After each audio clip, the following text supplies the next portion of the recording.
झट से उस रोटी को खा लिया। जैसे उसने खाने लगी तो दूसरी बिल्ली ने कहा, अरे यह क्या है, तुम अकेली रोटी खाने लगी? क्यों? क्योंकि वो दोनों अच्छी दोस्त थी ना, और वो अकेली खा रही थी खा। और मुझे बोल रही क्या, मैं तुम्हारी दोस्त हूँ ना, हम जो भी खाते हैं आपस में बांट कर खाते हैं, क्योंकि वो दोनों दोस्त थे तो बांट कर खाएगी ना वो। पहली बिल्ली ने रोटी के 2 टुकड़े किए और दूसरी बिल्ली की ओर एक टुकड़ा बढ़ा दिया। यह देख दूसरी बिल्ली फिर बोली, यह क्या, तुमने मुझे छोटा टुकड़ा दिया, यह तो गलत है। बस इतनी बात और दोनों में झगड़ा शुरू हो गया। क्यों? क्योंकि उस बिल्ली ने छोटा टुकड़ा दिया और झगड़ा इतना बढ़ गया कि सारे जानवर इकट्ठा हो गए वहां पे। इतने में एक बंदर आया और दोनों को जब देखा और बोला, अरे बिल्ली रानी क्यों झगड़ा कर रही हो? दोनों ने अपनी दुविधा बंदर को बताई।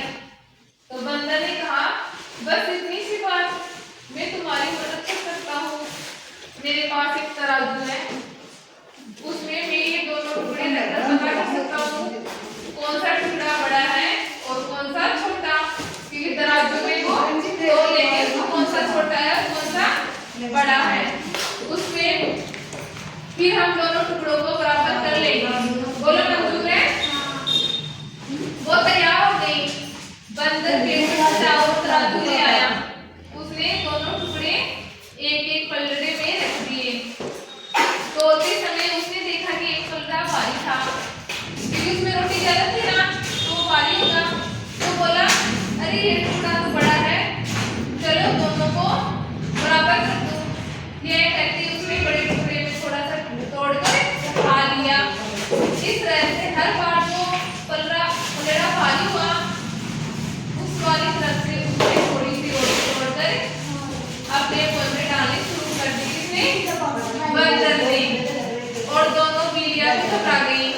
क्यों? क्योंकि वो टुकड़ा छोटा होता जा रहा था, खाना कम हो गया ना। फिर भी चुपचाप बंदर के फैसले का इंतजार करती रही। कौन? दोनों बिल्लियां।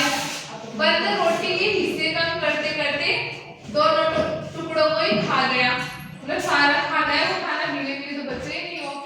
और बिल्लियां उसका